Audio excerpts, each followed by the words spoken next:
It is officially time to get controversial because the Toronto Raptors are actively shopping RJ Barrett. And depending on who you listen to, this has been going on for a while. And according to Jake Fischer, who I guess we can call it broke it yesterday, the talk around the league right now with the Toronto Raptors is the matter of RJ Barrett getting traded is not a matter of if, but when. RJ's camp is aware of this. RJ Barrett is extension eligible for October. I want to try to get into this conversation without having a nasty conversation because in years past, when I have mentioned the questionable fit of Gary Trent Jr., the questionable fit of Pascal Siakam, the questionable long term fit of Davion Mitchell, these conversations always get nasty. They always get heated. They always get personal. And we don't really need to go there. We don't need to go there because there is a way to have a healthy adult conversation about the long-term fit of a player without slandering that player or pretending that that player isn't very talented or that player wasn't, really born in Canada and is a hometown hero and a legend and amazing for Canada basketball. Shout outs to you. If you're new around here, please hit like, subscribe. This is a call-in show.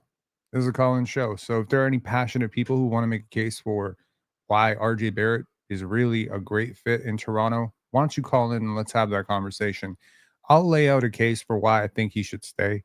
I'll also lay out a case for why the Raptors probably don't agree with that sentiment and why he probably will be traded. And it's not just play style, it's not just age, it's not just defense, it's not just a lack of sentimentality on the part of Bobby Webster and whoever's in charge of the Toronto Raptors right now. It has a lot to do with the overview. It's not just who's behind him, what the roster looks like. But according to Jake Fischer, the Toronto Raptors think of themselves as a good team going forward. They think of themselves as a team that could be on the verge of competing in the Eastern Conference. And again, rumors, reports at the time were that the Raptors wanted to trade RJ Barrett for Brandon Ingram. Unfortunately, the Pelicans preferred an offer, which included Bruce Brown, a first-round pick, and Kelly Olynyk. What does that say about the value of RJ Barrett around the league? It tells me that as a 25-year-old who put up 25-5 or 21-5-5 or 21-6-5 last year, I think he's a little bit underrated. But we got to look at those stats. We got to look at how they came about last year, what the context was, maybe what is kind of holding the Raptors back from thinking RJ can be a part of the future, why they may prefer some of the players behind him. We'll take a look at this from a very, I would say, not analytically driven, not statistically driven. Trust me, I'm not giving you his defensive EPM. I want to just talk straight hoops. I want to talk straight hoops, straight fit. And I want to tell you my observations from having watched RJ Barrett for quite a few years now and maybe explain why I think the conversation around him is so polarizing. I think a lot of people just don't watch him. If they are watching him, I don't think they necessarily understand it. And yeah, 25-5 is very appealing. It's very appealing. Okay. So first I want to start out by saying shout outs to our channel members. We launched channel memberships 2 days ago. 2 days ago, and we already have 39 members, which is amazing. And I didn't know how quickly we would amass memberships because we've never had members before. But I want to give a big shout out to our 4 VIP members. I did not know that anyone would sign up for this tier. And now I'm on the spot because I'm like, okay, y'all paying what you're paying for VIP membership. I got to provide you with some serious value. So big shout outs to Susan Garrett, Springer, Stanley Curian, and Pepperjack. Y'all are VIP members, and as promised, I will make that up to you. I will make sure that there is actual value given to you for your monthly subscription to Pensare Basketball. So thank you so much for that. Also, a big shout out to our 35 non-VIP members, the ballers and the chatters. Shout outs to you people, and shout outs to everybody who checked out our Scottie Barnes, A Man on Fire video yesterday. I put a lot of work into that video. I'm going to explain later on why I did it, what it was about, what the sentiment behind it is. And for those of you who didn't watch it, I'm going to play it right at the end of this video. So if you haven't seen it and you're watching this video after, scroll to the last 6.5 minutes. It'll be that video. Okay, so let's talk about RJ Barrett. So the context is simple. $27 million for a 25-year-old and a bucket, a certified bucket. RJ Barrett is an aggressive scorer. RJ Barrett gets to the rim a lot. RJ Barrett's game, I think, is more naturally appealing to players, to people who watch this game. I think it's really sorry if I'm having some throat issues right now. I'm having like some problem. I think I was coughing a little bit earlier. I've talked a lot today. I think the thing with RJ is it's very simple to understand his game. It's very easy to understand his value. You could explain his value to a 5-year-old, and they would probably watch the Raptors. And I think if a 5-year-old watched the Raptors, they'd probably say, you know, that RJ Barrett guy, he's pretty good at basketball. And they would be right. RJ Barrett is a fantastic basketball player. There's a lot of pluses with RJ. So, like, let's start this out on a good note. Let's talk about the good with RJ Barrett. And I'd be remiss if I not bring up the fact that he's Canadian. If you're trying to create value in Canada, which has always been a somewhat stated goal of the Toronto Raptors, even if it has been on sort of the periphery at times, if you're trying to expand the game, grow the game, inspire the youth, build basketball, grassroots basketball in this country, it helps to have a homegrown talent of RJ's magnitude and status. And when I say status, I mean status, because whatever he is today, whatever he was in New York, please understand that for a couple of years there, RJ Barrett was a bigger hope for Canada basketball than Shai Gilgeous-Alexander. He was the pioneer. At 16 years old, I think he got named the Maple Mamba. He was the number one player in the country. He was amazing. Even at Duke, he was a really big deal. He was a much bigger deal at Duke than Shai was at Kentucky. What Shai has become is completely unprecedented and really not something that most people had penciled in for Shai. But RJ Barrett was supposed to be much more than what he currently is.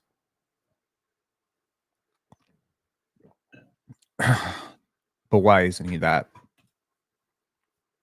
I think that's probably for the second part of this discussion. So apart from him being from Canada, which is not necessarily a reason to keep him around, you know, Chris Boucher is Canadian. We didn't keep him. Khem Birch was Canadian. We didn't keep him. Kelly Olynyk was Canadian. We didn't keep him. So, you know, this isn't a sentimental thing. This is a basketball thing. You're trying to win championships. And in order to win championships, you got to put players on the court who can actually do the things you need them to do to win championships.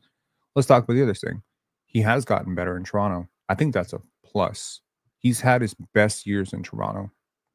I think that is relative to who he was in New York. He has been a better player in Toronto. There's a lot of pluses here. He's been more efficient in Toronto.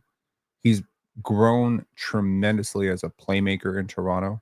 His pick and roll efficiency last year was so good that it had me wondering if at times RJ Barrett wasn't the best option at point guard for the Raptors.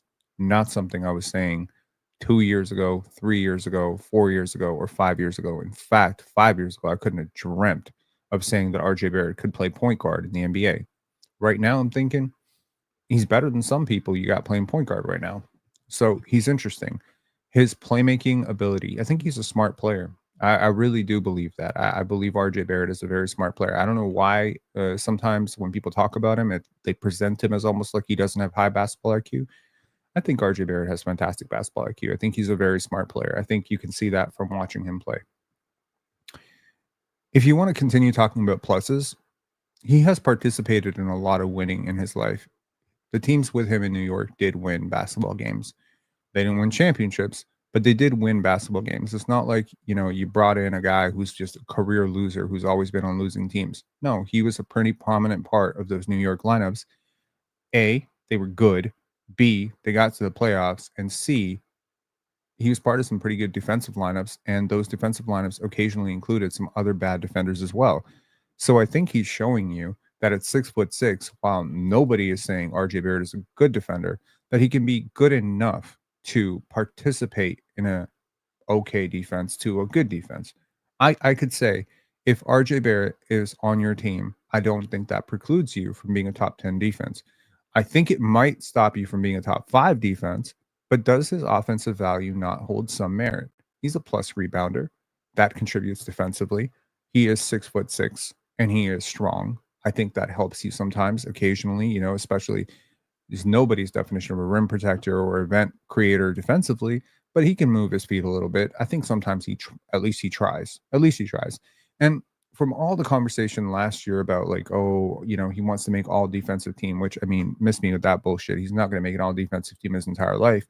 you have to at least appreciate the sentiment of A, acknowledging that this is a weakness, and B, accepting that you need to fix it, right? I recently posted a quote that said, your aptitude to change or your aptitude for growth in life is directly proportional to your ability to accept truths about yourself without running away from it. I don't think it's comfortable for non-defenders to admit publicly, especially in front of the media, to say, I'm a bad defender. I want to get better. But that's exactly what he did last year. He showed you ownership. And then I think towards the second half of the season, he actually put his money where his mouth is. And I think he did show a much, much better focus defensively. What about the shooting? The shooting has always been a question mark with RJ Barrett. But with the Raptors, he's actually a pretty decent shooter. I think I'm describing like a really good player, right?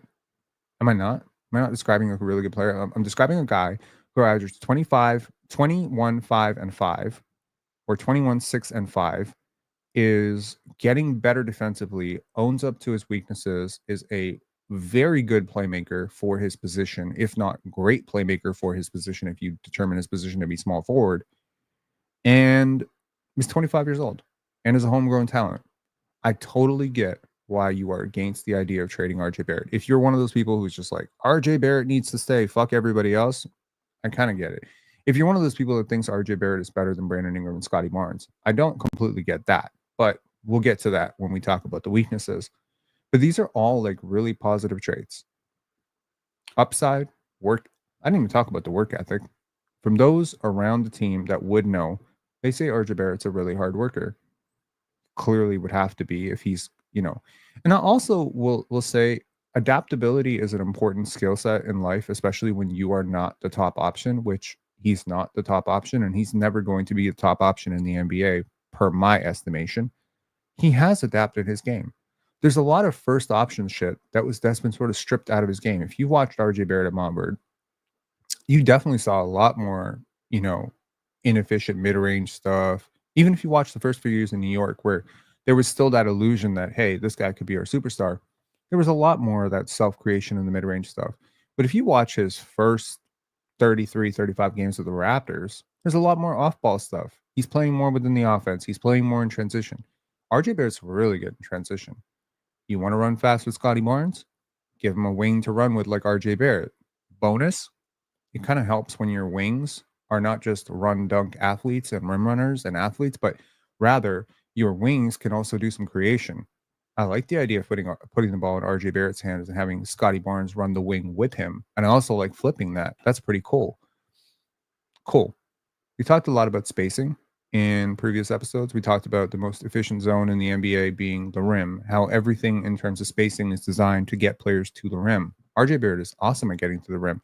So that's a major plus in his game. Major plus. RJ Barrett is awesome at driving the basketball. In fact, I might argue he's the best player on your team at driving the basketball. He's better than Quickly, better than Barnes, better than Ingram. He's not more efficient doing it, but he's more frequent doing it. And he's so frequent doing it that the clear separation and volume of attempts and the talent of doing it is a talent. Beating your man off the dribble is a talent. That's why Scottie Barnes doesn't do it very well, because he doesn't have that talent yet. One would hope he develops it. RJ Barrett has that talent. RJ Barrett's been doing that his whole life. RJ Barrett can bully ball his ass to the basket. He can slip past, go through guys. He has a crafty enough handle to beat his guy off the dribble. If he gets ahead of steam, he's getting to the rim. He's very crafty. So these are all positives. I find myself on the fence with RJ so many times because there is this looming fear within me of, okay, I get it. He's 6 years into his career, is going into year 7. It's probably not going to happen. But what if it does happen? Like, what if he does crack it? What if he figures out some of the weaknesses that I'm about to talk about? What if he really locks in defensively? Are you about to trade a guy who could be just a third option on a championship team at some point because he's just that good, right? Again, the players that I'm describing in this mold of, okay, 25 and 5, capable of putting up that number. Granted, not a lot of teams played on the Raptors last year with Jonathan Mobo and Jamal Shead and didn't get that opportunity. But the players who can do this and can do it as reasonably well as RJ while maintaining some of the defensive floor that he brings, while bringing also the playmaking. Like players who can do this, it's not a massive list. Most of that list is full of all-stars, sub-all-stars, and sixth men. Most, not all. There's certainly some guys who are maybe sitting at the end of the bench who have the skill set to do this, but they're so, down in the pecking order. They're so damn inefficient at it that they would never get that opportunity, or maybe they're over the hill or something like that. But this is not a easy thing to do. 25 and 5 without completely being inefficient offensively is not easy to do. But then you look at the shooting splits, you look at the value metrics. What is it that's holding RJ Barrett back from being like a 2 to 3 boxes minus type of guy and a really positive defender and all that stuff? Well, let's talk about the weaknesses. Number one, and it has to be addressed, is the free throw shooting. He's been an inconsistent free throw shooter his pretty much his whole life, and that has not gone away. And last year, it came like crashing down around him. I think he shot 63% from the free throw line last year. That sucks because it really distracts or detracts from one of his greatest strengths, which is getting to the line and getting fouled. And again, I don't think 63% free throw shooting is a bad shot. If you do the math on that, that's like 1.65 offensive rating. Or sorry, 1.13 offensive rating. Wait, sorry, what am I doing here? No.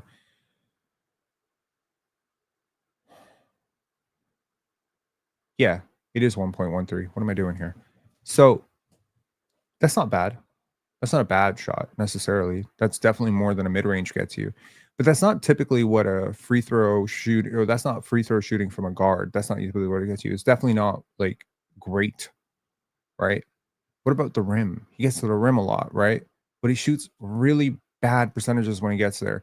The best players at the rim shoot like 80% plus. Okay. Like I'm not talking rim runners. I'm definitely not talking about Kai Jones. I'm not talking about Kai Jones. I'm not talking about rim finishers who all their attempts at the basket are literally, just lobs. I'm not talking about those guys. I'm talking about elite drivers, guys like Shea, Ant Edwards, guys who demand that type of usage and that play type a lot. Like they are consistently north of 75, 78, 82%. Like they're great. All right. RJ Barrett is like 60-ish. That's what he shoots around the rim, like 60%, 62% on a good day. He's like 62, 64%. Some nights can't buy a basket from there.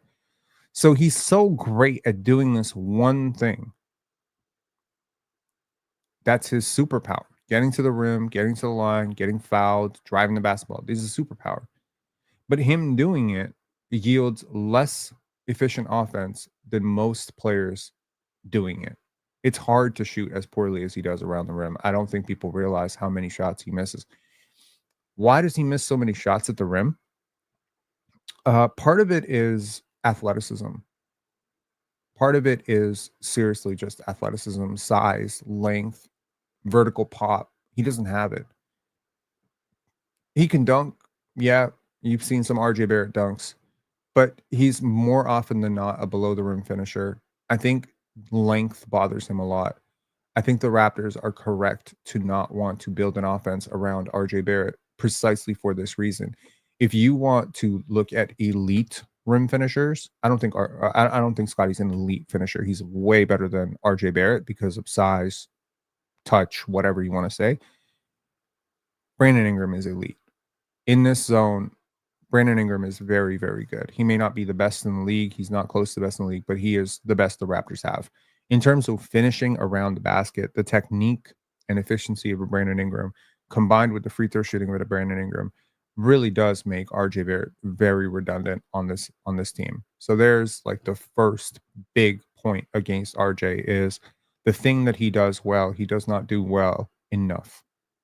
The second point against RJ is the defense. And I think that it's worth noting that while I did mention that he tried harder defensively, there are still major limitations in what you can do defensively as a unit with him.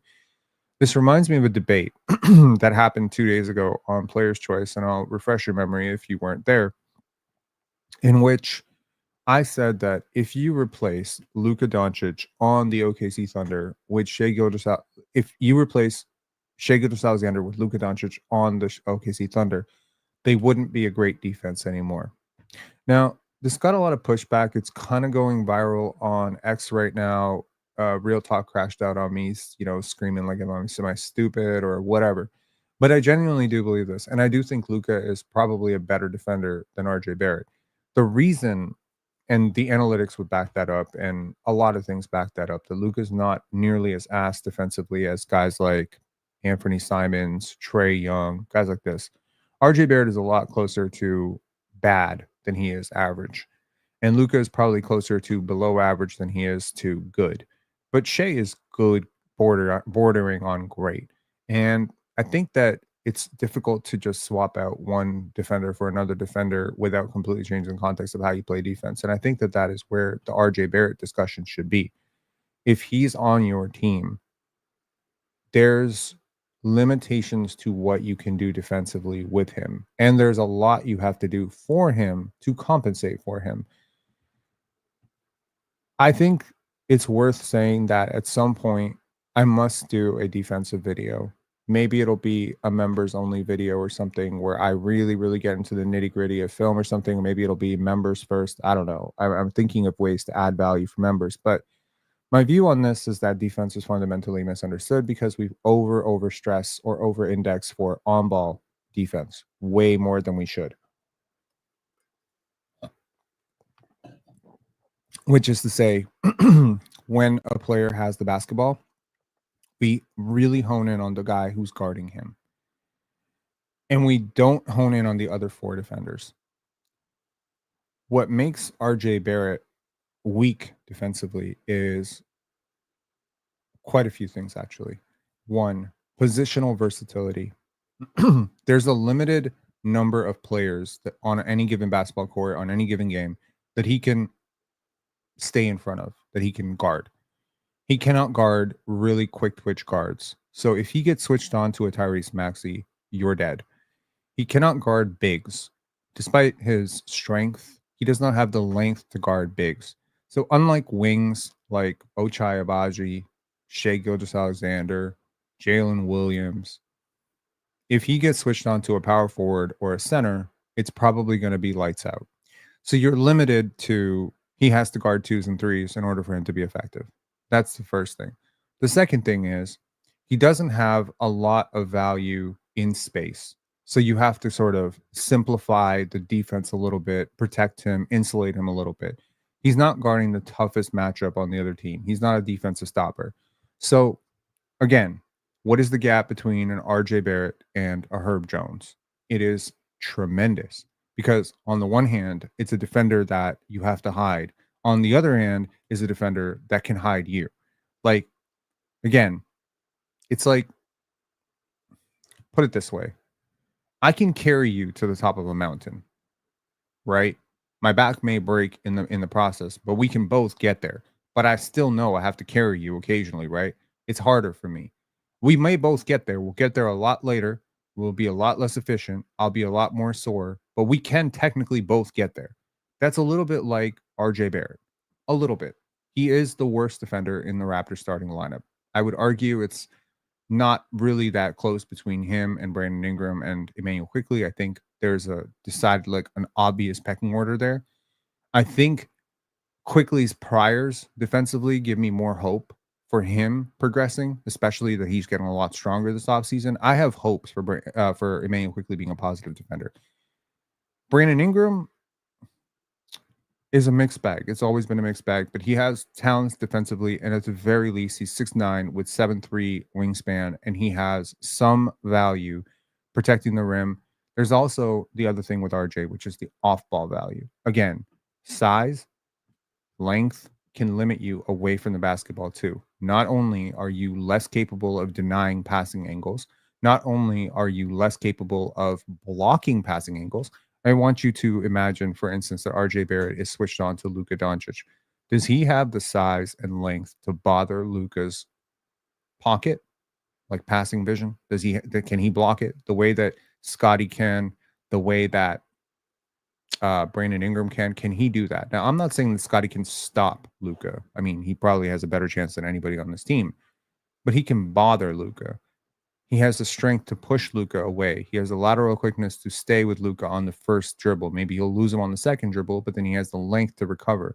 Again, this situation goes very south very quickly when it's RJ Barrett on him, because not only can you not deny the shot because you're not tall enough, long enough, or active enough, springy enough, whatever, to block that shot.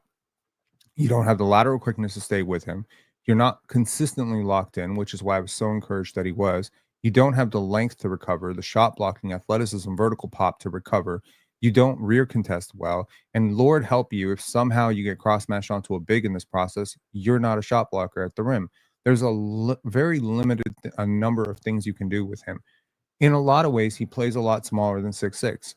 In a lot of ways, hiding him is a lot like hiding Anthony Simons or Trey Young or Jalen Brunson, which is to say that there's just a limited number of things that they can do on the court. Now, when they participate, it's better, but it's not great.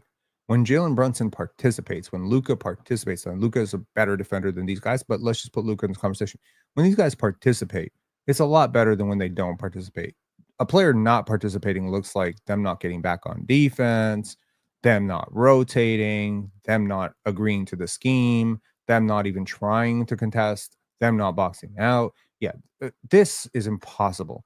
Them not calling out a screen when it's going. Okay, this is ridiculous. Them, you can't hide that. That's impossible. That's not RJ's problem right now.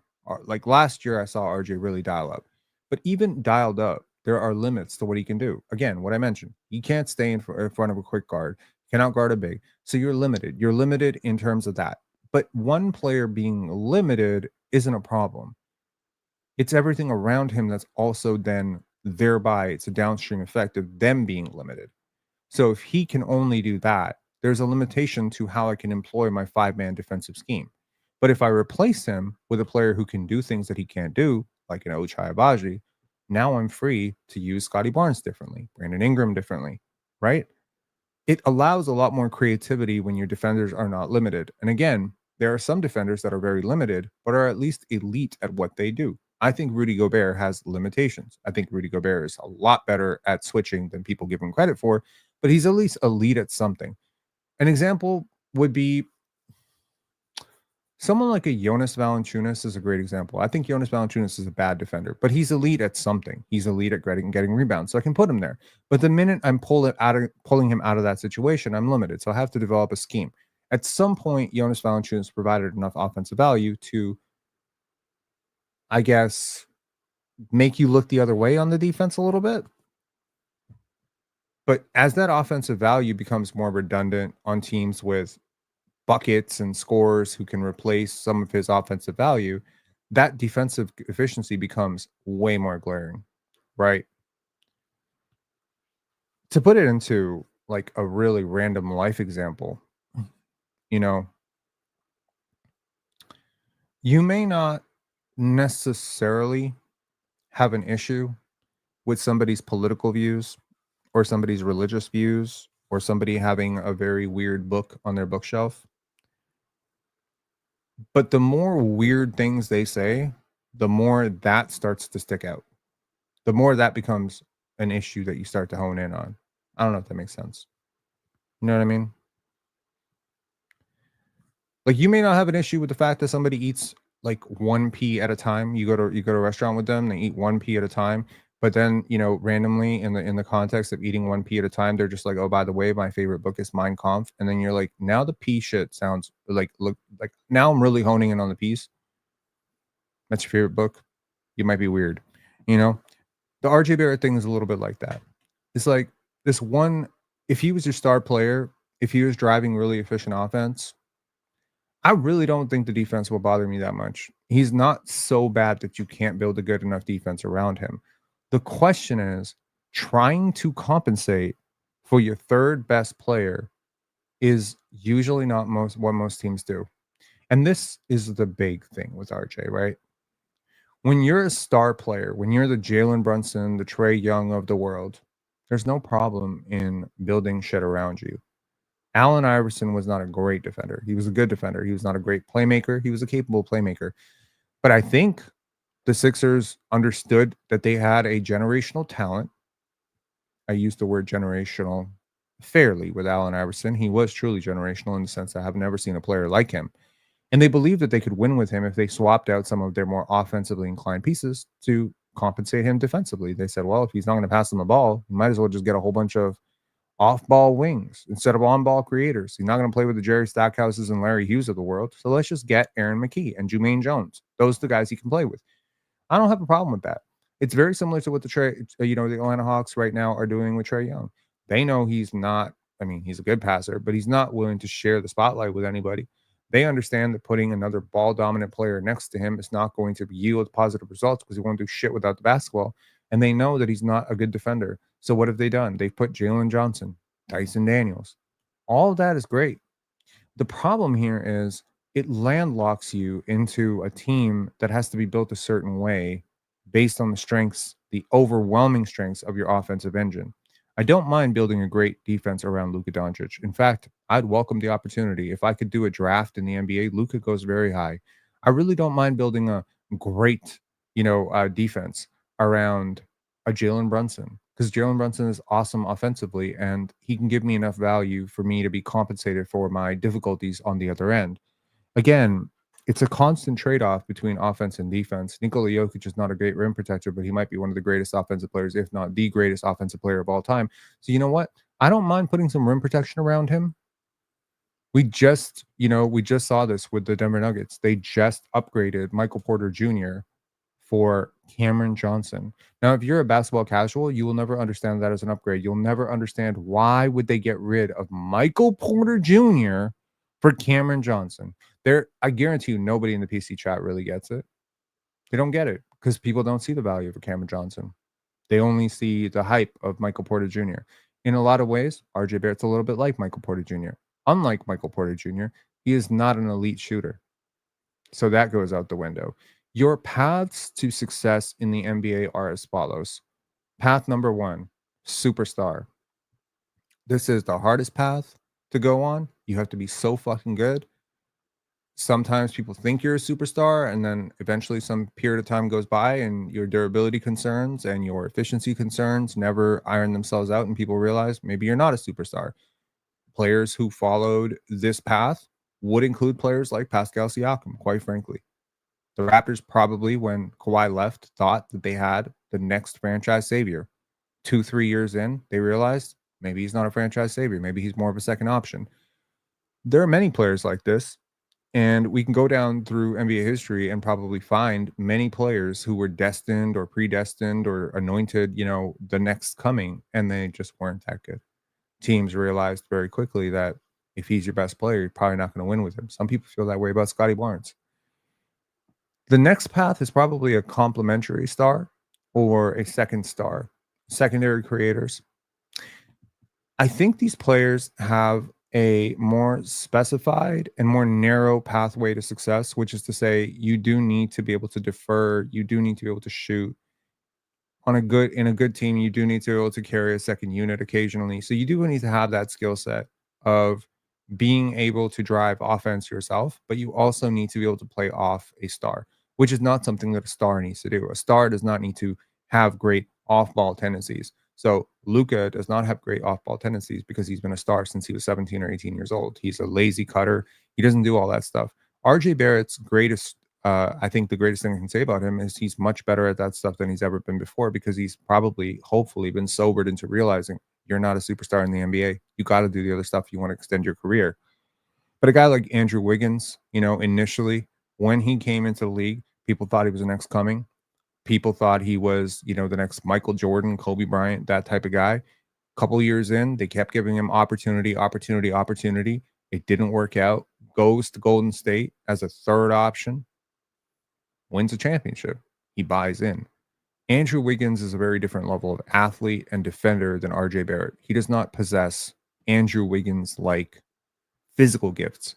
So his shift can not go in the direction of, I'm going to just magically turn into an on-ball stopper. You don't have the talent to.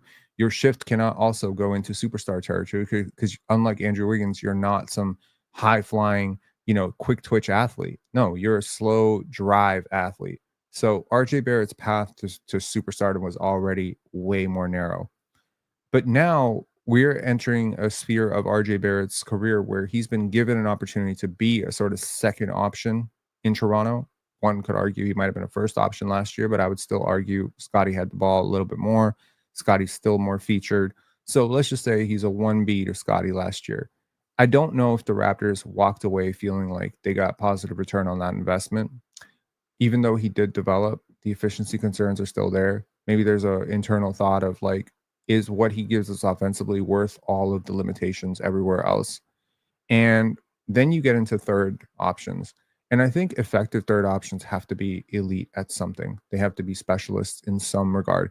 They can still have a generalist skill set where, yeah, they can handle a little bit, they can pass a little bit, they can do some other stuff with the basketball, but there must be some sort of elite thing you do. Either you must be an elite finisher. So I need to find a way to craft cuts to the basket, rim rolls, pick and roll possessions where I can get you finishing at the rim. Or you have to be a great shooter. And by great shooter, I don't mean 35 to 36%. I mean 40%, 38% to 40%. The third thing is you got to defend. You cannot be a net negative on defense. And RJ Barrett is nothing but a net negative, and he's always been a negative on defense. He's not a positive defender. Even if I can give him his flowers for being better last year and more committed last year, that's like giving Jalen Brunson flowers for trying more on defense. You know what I mean? Like Jalen Brunson tries on defense. He's never going to be Kyle Lowry. He doesn't have the gifts. He doesn't. He's just not. He's not good. He's not good. I don't know what the fuck to tell you. He's never been good. He's not a good defender. He doesn't have the size, the lateral quickness, or the foot speed. He doesn't have anything to be a positive defender in the NBA. That's why what Fred VanVleet is able to do is so freaking historic, because at his size, he shouldn't be great, and he's great. Fred is a good defender. Dennis Schroeder is an average to above average defender. But RJ Barrett, Jalen Brunson, these are bad defenders. And with your third option, it's really hard to be a third option and a bad defender. RJ Barrett's skill type. So when I describe a player who has reasonable ball handling skills, reasonable shot making ability, decent shooter, but not a great shooter, not a specialist by any means, limited shooter, because in the variety of ways that he could shoot. So RJ Barrett is a more of a catch and shoot guy. He's not running off a whole bunch of screens and moving the defense like Grady Dick, and certainly not to the level that I believe Jacoby Walter can at some point. He's more of a catch and shoot corner shooter, occasionally one dribble pull up shooter. He's not doing it like, I mean, I think he shot 40% on open catch and shoots last year. So he's not something you can completely ignore. He's not a non-shooter. He's certainly a more established shooter than Scottie Barnes. He's not at any point has he been more established than a Brandon Ingram. So I would say you need to specialize in something. I need to be able to call on you and say that thing that RJ Barrett does is the 99th percentile, 97th percentile of that thing. You can't be a generalist. So if you do become more of a generalist, which is to say your shooting is good but not great, your passing is good but not great, your defense is average to below average, what you're describing is an ideal six man. And that's really where RJ Barrett's entire skill is leaning towards, the spectrum, the career trajectory. This is a career that eventually leans into six-man territory. When you are a inefficient version of less efficient stars, typically you end up in a six-man. And some of the best six men, Ben Gordon comes to mind, Jamal Crawford comes to mind, obviously Lou Williams comes to mind. These guys are buckets. They get buckets in droves. And if you tell me RJ Barrett scores 15, 18 points in a quarter, I'm not surprised. That's great. You know what I mean? He's certainly capable of that. And if he wants to extend his career based on his defensive inefficiencies and limitations on that end, I think that's the clearest projection. But I don't think he thinks of himself as a six man at this point. I still think he probably thinks of himself as a secondary creator. And the problem is the Raptors have two players who are already, at least in their opinion, not an opinion shared by some people in Raptors community, they already believe that they have two players who replicate that skill set better than him. They believe that they have two players in Brandon Ingram and Scottie Barnes, around whom three pieces need to go very well. And all three of those pieces need to be efficient offensive players and capable defensive players to compensate for Brandon and Scottie's holes. Because Brandon and Scottie are not LeBron and D Wade. maybe RJ Barrett could succeed next to a LeBron and D Wade. I would never understand why you would put an RJ Barrett next to a LeBron and D Wade. But maybe, okay, better example, Steph and KD. Yeah, RJ Barrett can be the third option next to Steph and KD because they're superstars. They're two superstars. You have a margin of error. You don't have that margin of error with Scottie and Brandon Ingram. So the thought process from the Raptors perspective would be, simply put, RJ Barrett is not bad enough to come off the bench for Ochai Baji. And he's not good enough to be a third option to Scottie and Ingram without seriously compromising our defense and his own offense. He's in a contract year, essentially. He's in a do or die year because, I mean, this year, extension eligible, October, they can extend him, I believe, October onward. He can be traded at any point. The next year becomes an expiring. So you don't want this necessarily hanging over your head. You don't want to bench him if he doesn't want to go to the bench, he doesn't accept that role, because you're really, putting a player in a position to fail, because bench players always get underpaid. We know this. There's no agent in the world who's telling their client, go accept the six-man role, even though there's so many players that could extend their careers so far if they just accepted that role and just lived it. There's probably guys like Carmelo Anthony that could have extended their careers years and years down the line if they had really bought into that role. But as these guys get less and less efficient and their defensive, margin of error goes down, the six-man progression is the perfect idea. I mean, shit. Bill Walton became a six-man, yo. Y'all too good for this? Bill Walton was way better. He became a six-man, no problem. There's a lot of players who've accepted it gracefully. Most haven't, though. And again, that's probably the idea. That's probably where you would want this to go, because, again, by keeping RJ Barrett in the starting lineup, what you are doing is you are putting him on the court with four players who are better defensively than him and four players that are better offensively than him. I know you probably don't agree that Scottie Barnes and Emmanuel Quickley are better than RJ Barrett offensively, but I promise you it is true. They are. They are better. And you may not think Jakob Poeltl is better than him offensively, but he is. He is, for the simple value that his screening, offensive rebounding, and paint finishing are just elite skills. Again, I'm not saying that if one team shows up and Jakob Poeltl is their first option and the other team shows up and RJ Barrett is their first option, that Jakob Poeltl's team is going to win. That's not what I'm saying. What I'm saying is, if both these guys are your fourth option, the team with Jakob Poeltl is better. And that's kind of the point. When stars fade, they usually fade fast. These guys who come out of AAU, they have their quote unquote start. Oh my goodness. Real farts, you have been banned. Please don't spam. Don't spam. If you feel so inclined that I need to respond to your insight on basketball, please spam a super chat like a big boy. Otherwise, you get banned. Peace. Also, like, can I take a minute to self-congratulate myself on how much better I've gotten at that shit? I used to be so angry at spammers, and then I realized that's giving away power. So I'm not angry. I'm not angry with you. I'm not angry with you. Obviously, you have a sad life, and you decided to share your insights on basketball with us. I would like to let you know also that despite the fact that you spammed that message probably 20 times, I didn't read one word of it. I hope nobody else did either. Anyways, so where was I? I was on RJ Barrett. So RJ Barrett is, in my opinion, the worst defender in this group of five players. Can we all agree on that? I hope, even if we can't agree on the offensive part, he's the worst player there. He is at best the third best offensive player and probably closer to the fifth best offensive player in the starting lineup, because, again, Quickley is elite. He's an elite shooter. He's an elite movement shooter. And he's gotten a lot more dynamic with the basketball. He's a better ball handler. He has more value. I think a contending team would rather Emmanuel Quickley as their fourth or fifth starter just based on his skill set alone than an RJ Barrett. Again, if I need you to accentuate my star's abilities, having gravity out to 30 feet like Emmanuel Quickley does, having that range to pull deep, having the elite catch and shoot from that range is valuable. And by the way, I don't think Emmanuel Quickly is a slouch as a playmaker either. And I think he's got length, he's got value defensively. He's got a lot of value defensively. He's a pretty good point, and he's a pretty good rebounder for a 6'2", 6'3" guard.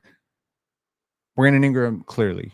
I think Brandon Ingram is no debate. He's a better offensive player. He's more dynamic. He's better with the basketball. He's a better finisher. He's a better mid-range shooter. He's a better three-point shooter. He's better at everything than RJ Barrett. And I don't think that the gap is that close. I really don't think it's that close. Their gap in salary is pretty close, but I don't think their gap in talent and offensive ability is that close.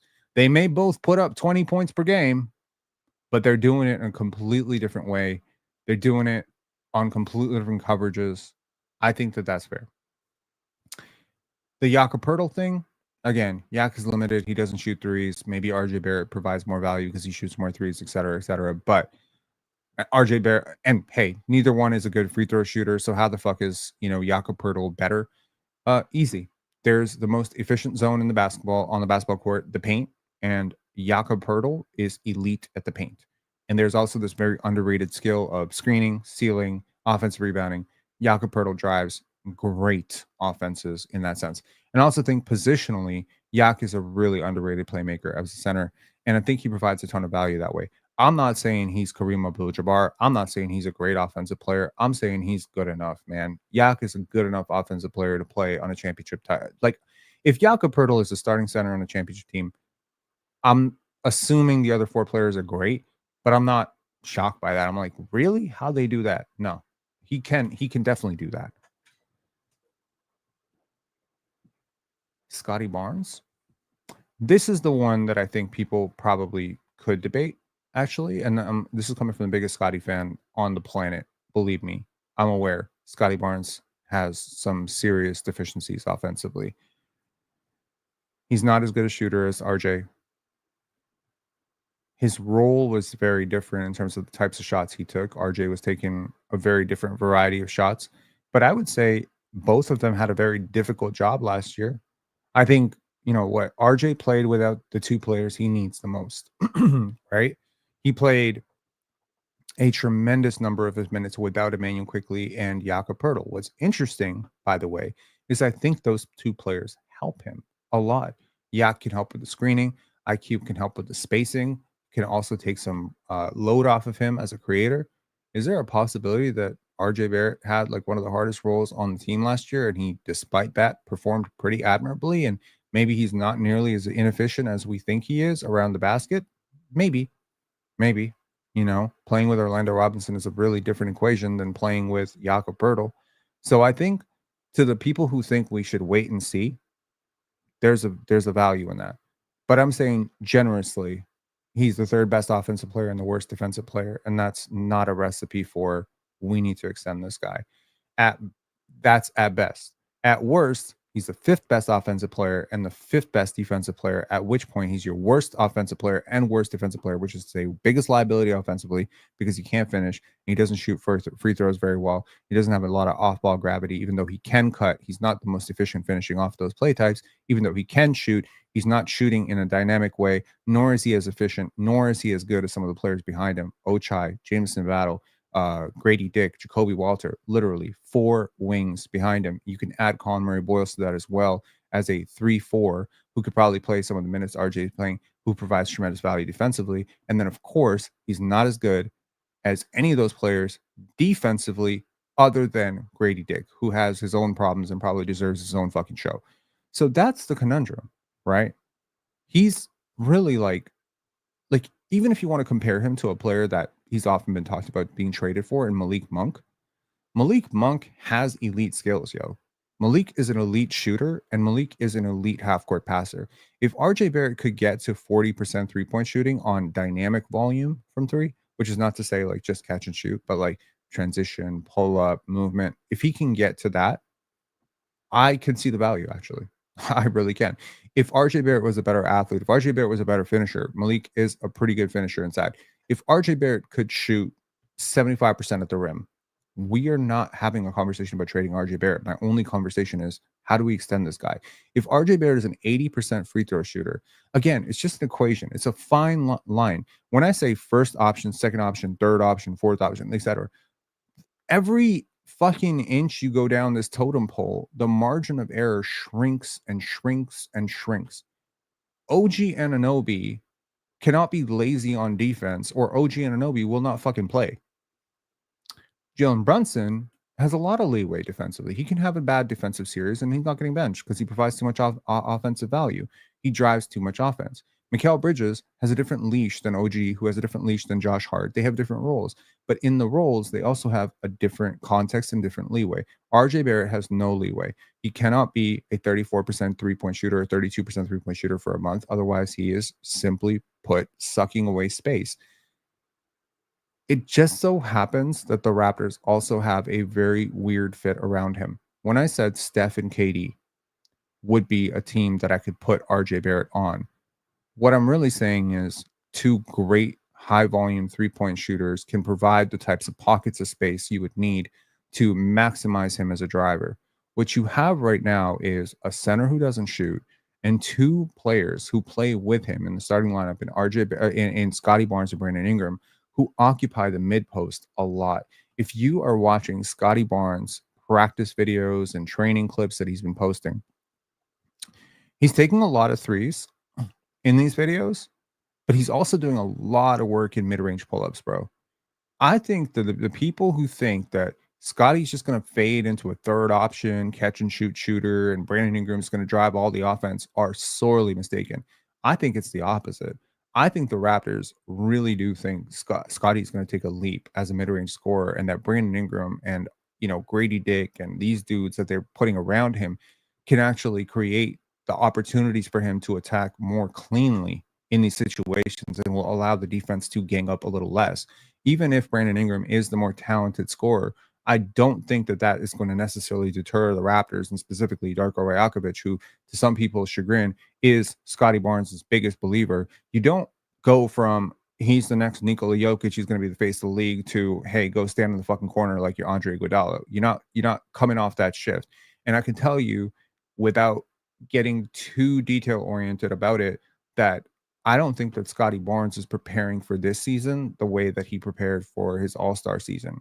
The way he prepared for his All-Star season, and this is according to his trainer, so, this is coming right from the top, and this is from the Raptors going, because there's a relationship between the Raptors and his trainer and him and whatever in terms of what are the expectations next year. One of the things that was said to him initially was catch and shoot. Like, we need catch and shoot 3-pointers. And he came out guns blazing and shot 39-40% from three. That is not, from what I understand, what he's been asked to work on this offseason. We're still trying to expand his game. We're still trying to build on some of the building blocks of last year, maybe take away some of the more inefficient stuff. Maybe we don't see as much high volume 3-point shooting because we've determined that his shot form does not translate to great 3-point shooting. But you know who he just traded for? A great fucking 3-point shooter in Brandon Ingram, who doesn't take enough threes. And the conversation around, we got to turn, Brandon Ingram into an all-star. Well, what did he do when he was an all-star? He took a lot of fucking threes. So again, there's only so much geography on the court. There's only so much space in the paint. We're not going back to the 80s and 90s. We're going to stuff 4 guys into the paint. What is RJ Barrett supposed to do when Brandon Ingram, Scottie Barnes, and Jakob Poeltl cannot create the space for him to drive? If you run a 2-5 pick and roll, where's Scottie? Where's BI? They're fanned out to the corners. Is that optimizing them?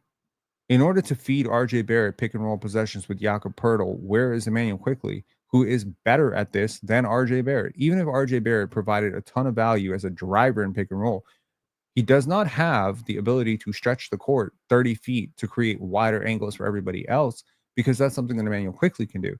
Quickley is a better pick and roll partner, in my opinion, even if the numbers, I'm not even sure what the numbers say about that with Jakob Poeltl. They are a seamless fit. Great screener, great sealer, understands the angle of the screen, and a great shooter. Hell yeah, that's a perfect pairing. That's a great pairing. Brandon Ingram and Scottie Barnes are a great pairing. What you need to put next to these 4 guys, is a guy who fits the Jacoby Walter mold. In theory, if Grady Dick was a better jump shooter, a guy who fits the Grady Dick mold. In theory, right now, since neither player is an obvious fit, Ochai Agbaji, at the very least, a positive defender on, like one side of the basketball, he's a positive defender. On the other side, at least he has an elite zone. He can go to the corner, he can shoot 42, 43% from 3. If that can keep up, and barring that, You go mega big. You move Scottie to the 2, Brandon Ingram to the 3, and you move Colin Murray-Boyles to the 4.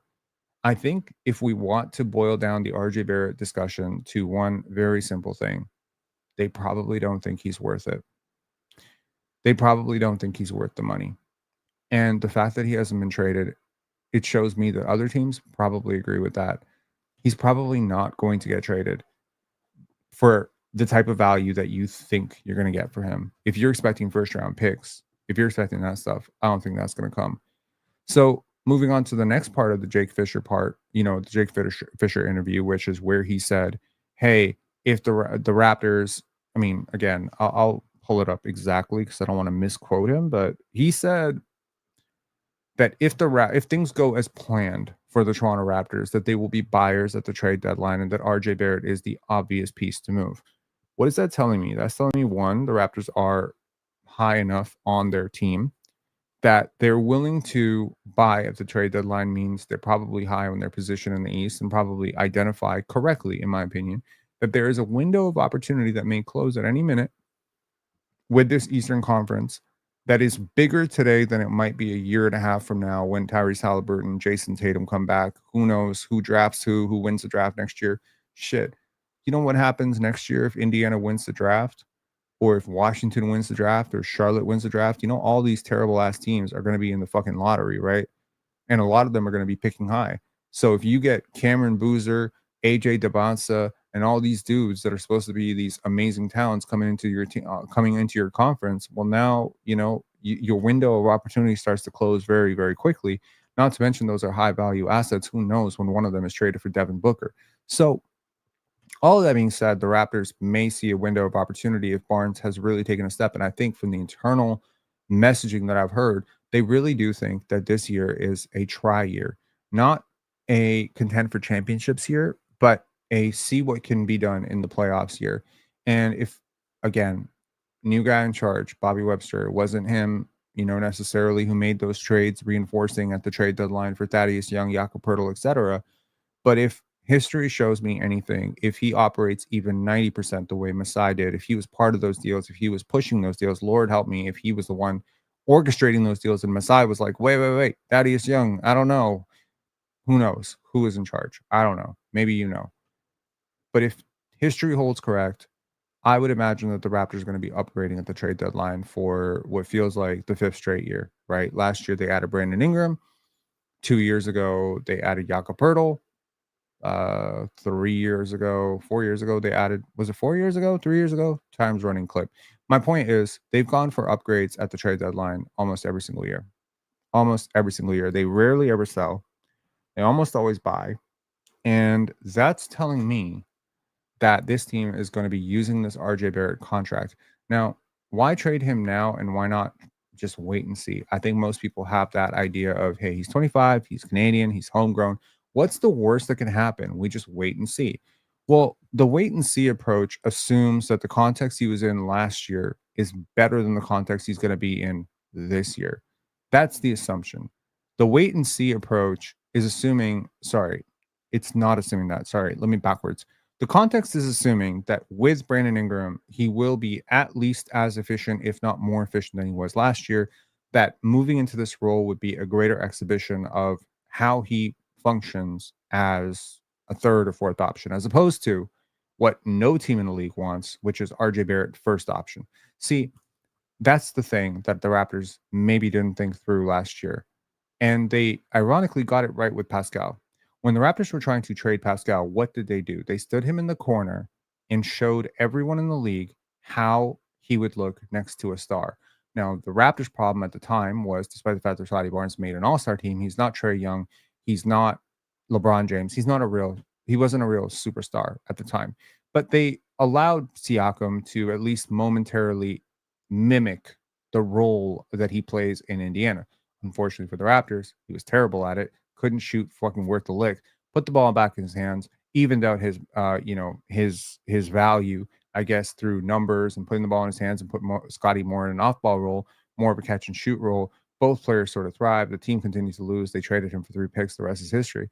My point is, using RJ Barrett like that could actually benefit RJ Barrett if he buys in.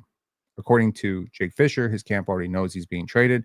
The minute October rolls around and he doesn't have an extension on the board, the writing's on the wall right there. You already know where you stand. If they wanted to extend you, you obviously, unless your money is, demands are too high, like there's an obvious, like they're into me, they're not into me. Now, if he struggles, that's a lot of money, bro. That's a lot of money. If you're exhibiting him as the third option, there aren't a lot of teams in this league that are willing to pay the third option $27 million. Do me a favor. Do me a real solid. You're so high on RJ Barrett, right? Find me a team on which he would be the second option. Go right through, man. Go right through. Is he a second option in Charlotte? No. LaMelo Ball, Brandon Miller, Miles Bridges. So no, he's not. Is he a second option in Atlanta? Atlanta might be an underrated RJ Barrett destination, but I mean, we're talking about like where's he playing? They already start Dyson Daniels, Zachary Sachet, Jalen Johnson. That's a first overall pick. They're not giving RJ Barrett money. Like maybe Atlanta might be the one few landing spots that he has. New Orleans, Atlanta, but New Orleans didn't want him last year. Granted, they have Joe Dumars in there now. Maybe Joe Dumars sees a value. There aren't a lot of teams. San Antonio, he's not a second option. He's not. He is at best the third option and not a good fitting one at that, right? You keep going down the list, and you realize you run out of teams pretty fast. Are you kidding? The Lakers? He's a second option behind who? He's ahead of LeBron James? Dude, I don't think he's ahead of I don't think so. I'm sorry. Portland. Denny Avdia, Shaden Sharp, Scoot Henderson. He could masquerade as a second option there. I could see it. He could be like a temporary driver of offense, but they just traded Anthony Simons, who was doing the exact same thing without a lick of defense. I think they're moving past that. I think they're going to turn the reins fully over to Scoot Henderson and just allow Scoot to cook. So I don't think so. I think the Nets behind Michael Porter Jr. is an interesting idea, but they already have Cameron Thomas, who does a lot of the RJ Barrett stuff, right?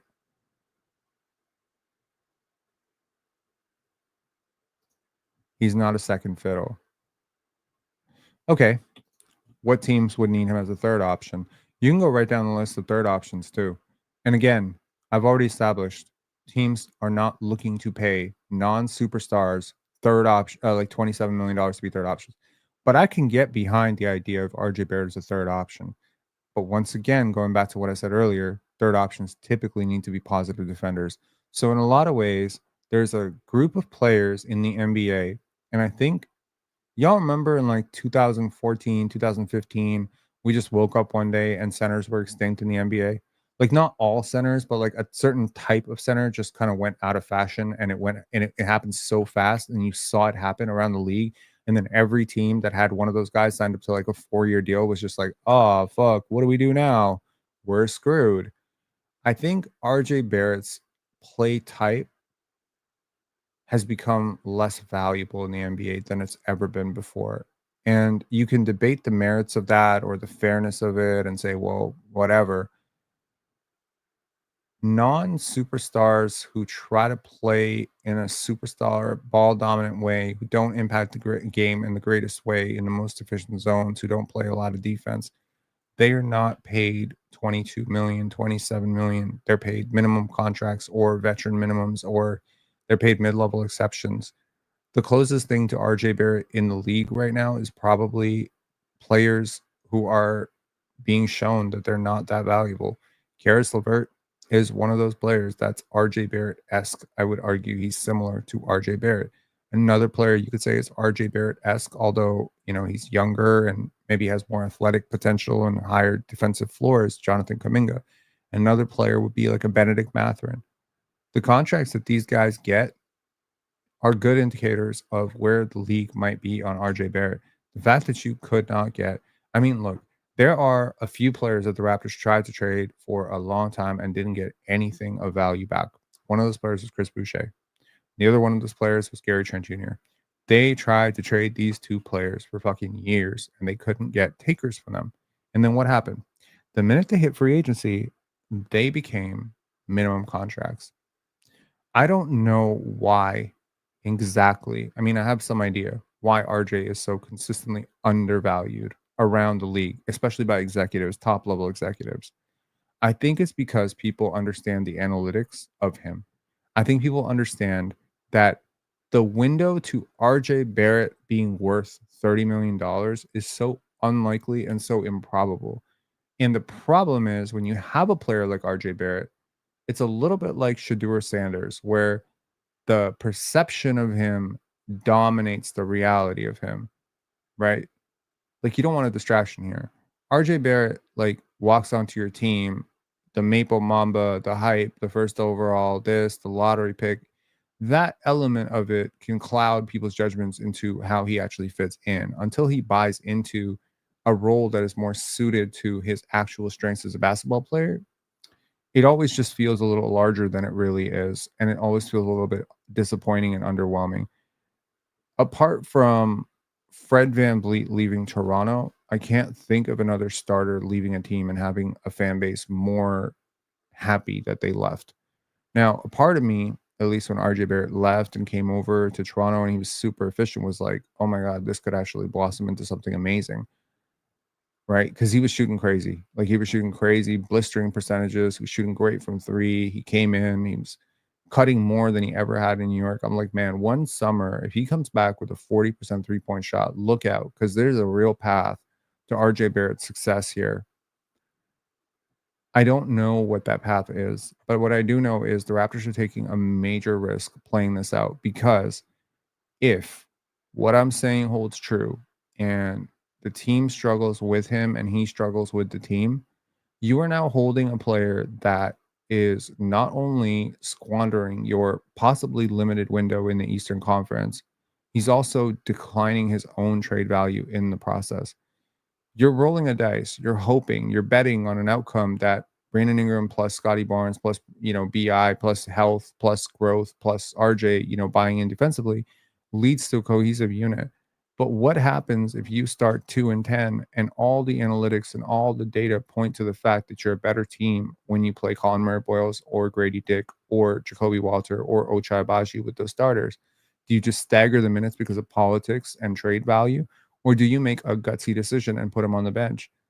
Again, it's weird to say that your worst defender and at best your third best offensive player, but probably more like your fourth or fifth best offensive player, is above being benched.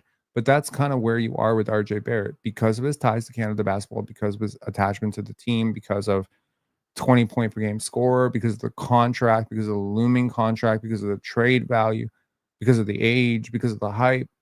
He's just sometimes it's a problem you don't want to necessarily have on your team, even though it seems at times when it's going right that it's a nice problem to have. You know what I mean? So it's like I'm rooting for RJ, bro. Like I hope he comes out and he's a way better defender. But I've watched enough basketball in my life to say the pathway to him becoming a positive defender is almost non-existent. The pathway to participating in a good defense is existent because he's done it and he's shown it, and I can see a pathway to him doing it, but it limits your ability again offensively. Yes, he can be a 40% 3-point shooter. He can finish better in the paint. But his ability to drive requires him having the basketball. His ability to get to the free throw line requires him having the basketball. His skill sets are first option to second option leaning, but his pecking order on this team is more like third option, fourth option. I often say this thing to myself that every yes is a no to something else. Tomorrow I've agreed to go to my friend's birthday at 4 o'clock. Okay. I agreed to do that, but I've also agreed to not do other things during that time period. I agreed to be on the panel tomorrow at 11 a.m., which means I agreed to not sleep in. There's always a yes and no to everything. Putting the ball in RJ Barrett's hands means you're not putting the ball in Scottie Barnes' hands, Brandon Ingram's hands, and Emmanuel Quickley's hands. And at least from the Raptors' perspective, in terms of how they've paid these players and treated these players, they are looking at RJ Barrett like he's the fourth option here. And in terms of being a fourth option, he is really, really, really overqualified and underqualified simultaneously for that job. So I hope that I've presented a pretty reasonable case for why RJ Barrett is a really good basketball player and why also RJ Barrett is a terrible fourth option to have on this team at $27 million a year. You're not a contender. You're not close to being a contender right now. This is not a finishing touch on a championship team. Okay. This is not disrupting anything. Ideally, when you make a deep playoff run, you want to be able to go back and back with that group. I think he reminds me a little bit of Terrence Ross here. And I'm hoping that the player that they add will remind me a little bit of Serge Ibaka. So maybe you find a team out there that sees 25-year-old RJ Barrett. They see their own team and how he might be able to fit in. And they think to themselves, maybe we can give this guy the touches to get him up to a 25 point per game score thing, and then we'll explore trading him the next offseason. Maybe flip him a little bit like the Nets flipped Dennis Schroeder, a little bit like that. But in terms of his standing around the league, I don't think there are teams that are lining up to pay him $27 million. And I don't think he himself is looking at the contract signed by Brandon Ingram, by Emmanuel Quickly, and he's thinking, you know what? I know Bi got 38. I know Emmanuel Quickly got 32. But you know what I'm willing to take? I'm willing to take 15 to be here. No, RJ Barrett's negotiations start at about 25 million minimum. I will guarantee you from my side, at least. That's not a guarantee, but this is an estimate. If I'm his agent, I'm going to the Raptors saying, if you paid Emmanuel Quickly 32, I want 25. The problem is at 25, with the potential extensions of Grady Dick, Ochai Baji, eventually Jacoby Walter, and the league-wide lukewarm perception of RJ Barrett, are you signing up for a cap disaster later down the line? Also, I think 25 million is probably lower than what he's asking for. I'm pretty sure he's asking for 30, 32, 34. I think he'd be happy with anything north of 30 because it would be a progression on his last deal. And why would you blame him? He's better today than when he signed that last deal. But unfortunately, what was baked into that last deal was expectation. We can agree. I can agree, and hopefully you can agree that RJ Barrett has played his best basketball over the last 2 years. But what we can also hopefully agree is that the NBA has a very different level of patience with 25 and 26-year-olds than they do with 22 and 23-year-olds. And right now, we're seeing a couple of 22, 23-year-olds like Jonathan Kuminga, Josh Giddey, who I could argue are more talented than RJ Barrett, who have a clearer line to success in the NBA than RJ Barrett, who are struggling to get contracts. You can see a player who's similar to RJ Barrett in the sense that he puts up a lot of numbers on low efficiency, like Cam Thomas, but he's younger than RJ Barrett. And the Nets are offering him 2 years, $28 million, and he is spitting at that offer. Again, there is a major gap in terms of how these players see themselves, how fans see these players, and how league executives see what we can call diet impact or 0 calorie scores or empty stats guys, right? And again, if you want to prove that RJ Barrett is worth $27 million, you got to feature him. But a yes to him is a no for something else. You have other assets to protect. You have other players to develop. You have players behind him that need run, that need reps. Ideally, hopefully, one of Grady or Jacoby pop in a significant way to which they push RJ Barrett for minutes. At that point, you've got to look at the fit and say their movement shooting provides greater value to my fourth or fifth option. Again, the greatest trap in the NBA is these dudes who cook up in pro-ams, cook up in AAU, come to the league, and then they're like, why can't I get minutes? Because the truth is, when you're the first option, my question is, how do you help me win basketball games as a coach? My second option is, how do you help me win basketball games as a coach? My third option, I'm looking at you like, how do you help my stars help me win basketball games? Fourth option, how do you help my star help? Every question from there on out is, how do you help my star? Which means you can be inconsistent as fuck. Maybe as a first option who's 20 years old, you can be inconsistent. As a 25-year-old third option, you can't be inconsistent. You could be a shaky shooter like Scottie Barnes was the first few years. As a first option, because I put the ball in your hands and I limit some of that, Russell Westbrook. You see Russell Westbrook? Russell Westbrook's a great example. I've been probably the lowest person on Russell Westbrook his entire career. I wrote a fucking article that said him winning MVP sends the wrong message to the league, that box score dominance is everything. I was way early on my Russ criticism. Everything people say about Russell Westbrook today that is widely acknowledged as, oh, he's a stat patter, he's this, he's that, whatever his critics say, Trust me, everything I wrote in that article in 2016 is right there. And that's aged like fucking fine wine. It's the same thing. When Russell Westbrook drives elite offense, he's a superstar. He's an MVP. When he can no longer do that to the level of efficiency that he was doing it at before, he doesn't just morph into a great second option, third option, fourth option, fifth option. No, his game scales to he's an elite six man to he's out of the league. And he doesn't have a fucking contract right now. And I don't know if he's going to get one because I think teams are looking at him a little bit like a lot of teams might look at RJ Barrett and say, if you don't provide elite value for my stars, you can't set screens for them, you can't defend for them. You know what I mean? Like if you replace an RJ Barrett with a Herb Jones, who you probably think is an inferior talent, you know how much Herb Jones helps your defense? You know how much him helping your defense. Do you see how much pressure that takes off of someone like the Scottie Barnes or Brandon Ingram? You make their job easier on defense. Now they have more legs for offense. But because you're so ass on defense, Scottie Barnes got to be, chasing guys around on the perimeter because you can't. He's got to be covering for you. You know what I mean? I think I try to find like anecdotes and things, like, if I'm trying to metaphors or examples for shit. I'll put it this way. If you got a wife,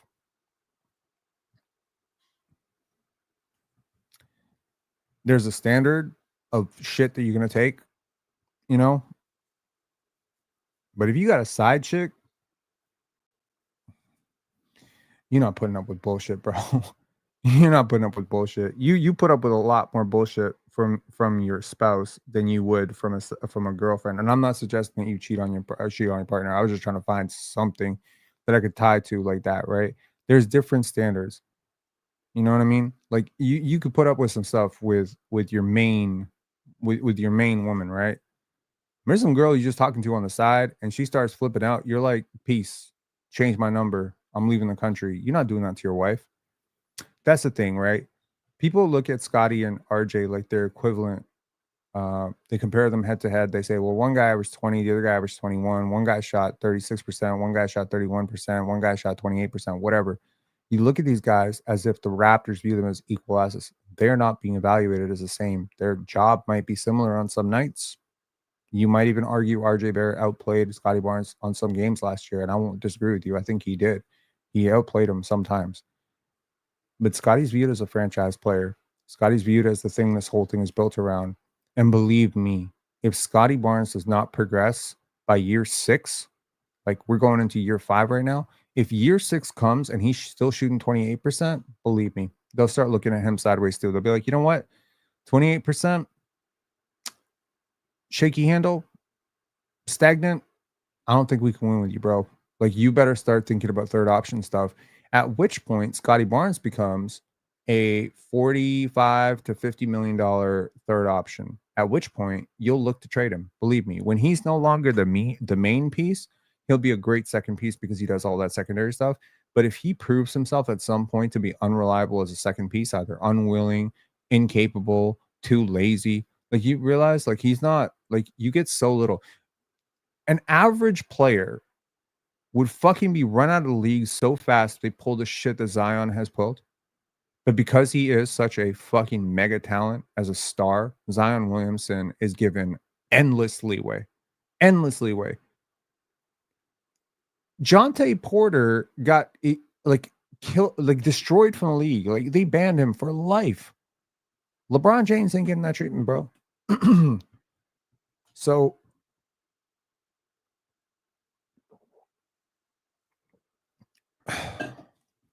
Crocodile Pilot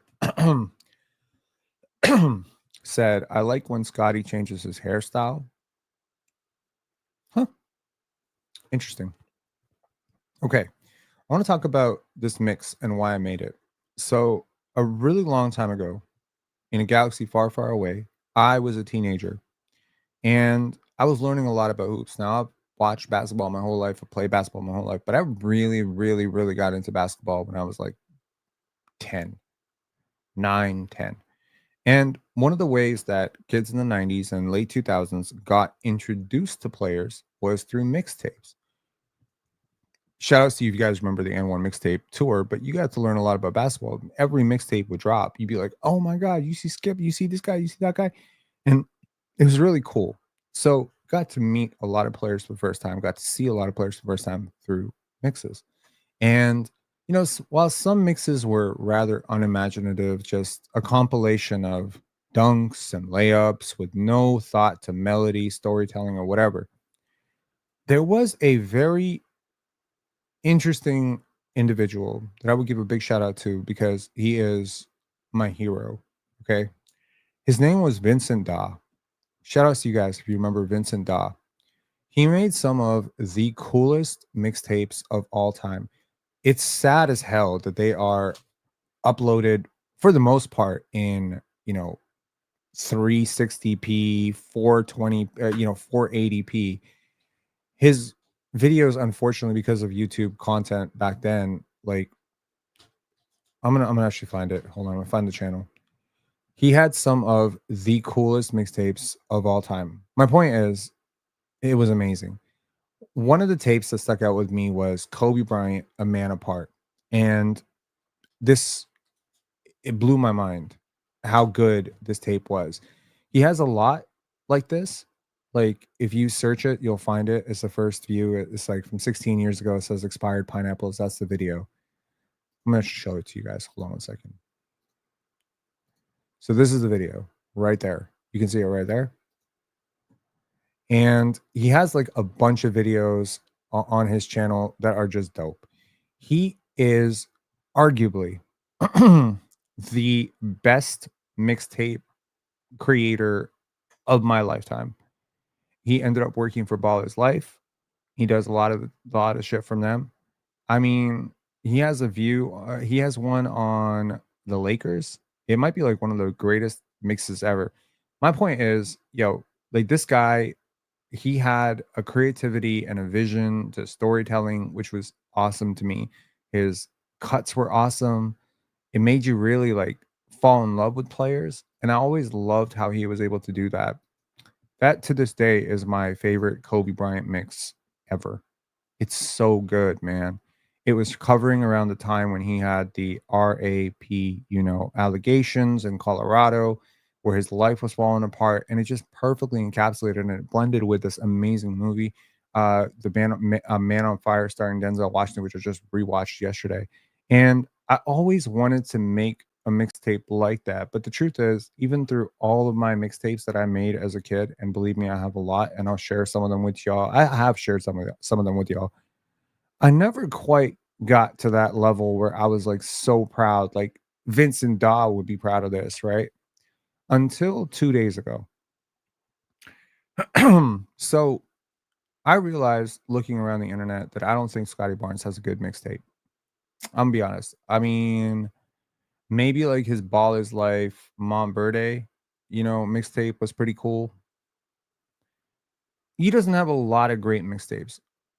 DeMar DeRozan had a great mixtape. LeBron had a great mixtape. And here I am, and my favorite player doesn't have a great mixtape. And I was kind of pissed off about that. I'm gonna be honest. Like I was kind of waiting for someone to do it for the last 3 years. And then 2 days ago, 3 days ago, I just decided I'm gonna fucking do it. And I was like, 4 days ago? My bad. We're on Friday now. Holy shit. It was 5 days ago. So it's been a while. And I just started putting together clips and compiling clips and creating the story. And I was just like, you know what? This guy is so slept on. He takes so much abuse online. So many people downplay his talents. So many people disrespect him. You got Jonathan Kuminga out here fucking saying that he's equivalent to him. It's so disrespectful. Some people, Bill Simmons said he was the 59th best player in the league. 2K has him rated as a 51st best player in the league. This is just criminally disrespectful. This is a guy who was an all-star 2 years ago, who will be an all-star again this year, no questions asked. So all of that talent, I'm like, people really sleep on Scottie Barnes. And I do think that people rise and fall to their expectations. Now, I understand sometimes people don't. And, you have cases like Anthony Bennett, right? But for me personally, and I'll share this with y'all, as community members and channel members and subscribers, I really do. I don't ever want Scottie to feel like he's off the hook. You know what I mean? If he searches his name if he sees a video by me or some content creator or whatever talking about him, I don't ever want to hear I don't want him to see himself addressed in the Andre Iguodala, Ben Simmons conversations, Draymond Green conversations, because I do believe in the self-looking glass. I do believe that we can sometimes manipulate ourselves into falling into the expectations of society. When people see you as a crash out, you crash out more. When people see you as obnoxious, you become more obnoxious. We tend to kind of accommodate, bend, will ourselves to society's standards. So when you have a fan base that kind of expects you to settle into a third option type of situation, you may somehow, even if you're very strong-willed, start to see yourself a similar way. And I can tell you from everything I know about Scottie, which is quite a lot, he does not see himself as a third option or fourth option in the NBA. The fact that he played at Montverde is a fucking curse on his life, basically, at this point, because everyone thinks just because he took a backseat to the best player in the country, in Cade Cunningham, that he is willing to just be like he's just willing to be a complimentary player his whole life. No, everything I've heard about Scottie from from people close to the situation, from coaches who've had the pleasure of working with him, coaching him, is that this guy has always been driven to be a superstar, that this guy is driven to be the main man. And I'll tell you, there's a lot of evidence to suggest that. I tell you, there's a million things that I could say about Scottie Barnes that make me very convinced that he will morph into a superstar. But one of the main ones was how badly he rebelled against the culture in Toronto in year 1 and 2. Like, you could see the seeds brewing of frustration in year 1. But year 2, he was full on protest. Like, he fucking protested like a motherfucker. Like, it's like almost nothing I've seen in Toronto Raptors history, where he just said, if my team is not going to play the right brand of basketball and be about the right shit, I'm not participating. And he just basically he got accused of work ethic issues, quitting on his team. We had channels like NBA Chev being like, "Oh, Scottie Barnes just quit on his team." Yeah, like, you may not view that as a positive thing, but everything he's done since that day shows you that he was protesting a valid cause. And this team has been oriented in his structure, and that's not lost on him. He's the highest paid player on this team. Don't think that's lost on him. That's not a player who's, he's not sitting there thinking, oh man, I just fucking duped the Raptors into paying me $40 million. All these idiotic analysts are right. I think he's probably looking at that fucking 2K rating like, wait and see, motherfucker. I think he's going to be great this year. I really do. I'll peg him in for all NBA this year. I really do think he's going to make all NBA, if not this year, next year. And something I said last year was, like, I see him as a top 15 player in the league. I saw him as a top 15 player. I think he can get as high as top 10. Maybe if some things break right, maybe he can get to a top 5 player. Today, Samson Folks said something very interesting. Now, I'm often complimentary of Samson, even though I don't think he thinks that I'm often complimentary of him. But I actually want to take you to something Samson Folks said before I play this little mix, because I was really surprised. I was surprised as fuck. I'm not gonna lie to you. I was surprised. But this is awesome. So shout outs to Samson, shout outs to Raptors Republic for saying Mobley or Scottie, I still go Scottie. And I'll tell you what, hang on. if I get to choose Mobley or Scottie, I still go Scottie. And I'll tell you what, Cade Scottie, let me come out on the what the hell? Why not? Let me come out on the side of going forward. Maybe this is a little bit. I'm risk of I'm taking Iguodala take right now, but give me Scottie. That's all I need to hear. I'll keep it fair. I have been critical at times because I don't think Samson's been high enough on Scottie Barnes. Paradise Lost, is this new? Yes, it is from today. That episode is from today. It's a very brief moment in the middle. Shout outs to Raptors Republic. Shout outs to Samson Poke and Trey, pull up Trey for doing that. Very often in the past, when I have played clips from Raptors Republic, it has usually have been to be very critical of Raptors Republic. But now, if you're saying something that I agree with, it would be quite hypocritical of me not to give you your flowers. So congratulations to you for standing on that. It's not an easy thing to. I want to say this. I just want to be fair. It's not easy to make a case that Scottie Barnes is a better player than Cade Cunningham. I just want to be clear about that. It's not a fucking easy case. Believe me, it's not an easy case. It was easier 2 years ago. Even then, you're getting pushback. Try to make that case today on these NBA streets. You might get shot. Evan Mobley, Scottie Barnes is also a really difficult case to make. Franz and Scottie, given the fact that one player is a first option on a 30-win team, the other one is a second option on a much better team, is also a really hard case to make. I think genuinely that it's hard to make a case for Scottie over Alperen Şengün right now for most casual NBA fans. So there's a massive divide between how hopefully most of us see Scottie and how the NBA world sees Scottie. I think Scottie is closer to who we think he is, but hopefully he's even better than that. This mix illustrates my optimism for him, but also hopefully illustrates a frustration that I hope he feels as well. A frustration of being disrespected. You know, there's a lot of times when I feel like he stood up for himself in a very significant way. Stood up for himself when he told the truth, stood up for himself, against veterans who maybe wanted to override him and reduce his role, stood up to coaches who didn't know what the fuck they were doing and wanted to, use him in a suboptimal way. I think this is a person with a lot of courage, a lot of backbone, and a lot of pride. And he comes from that. Like everyone around him is like that. His mom is like that. His, family's like that, where there's a pride and an element of like, my name matters, my reputation matters, who I am matters, my standing in this league matters, my work ethic matters. He's never come into any season in his life out of shape. Not grade 8, not grade 12, not first year, second year, third year. There's a professional pride here. When you see these elements, these building blocks of success, you usually start to pay attention to it. There's also the obviously very, very big elephant in the room here. He just shows up against superstars, bro. I don't know what to tell you. When this guy's locking Giannis, he's like Scottie Pippen, okay? When he's locking up Mikal Bridges, maybe it's not necessarily. But if you've had any notoriety in this league, this guy's looking at you like, that's the next page of my scrapbook. I'm going to get a steal on Giannis. I'm going to lock up KD. I'm going to hold, Giannis Antetokounmpo to 12 points. What this tells me is this is a player who's stretching their wings. This is a player who's trying to find out, how good am I really? Am I good enough to score 17 points in the fourth quarter when my primary matchup is Giannis? Am I good enough to put 34 points on LeBron's head? Am I good enough to do it in Staples?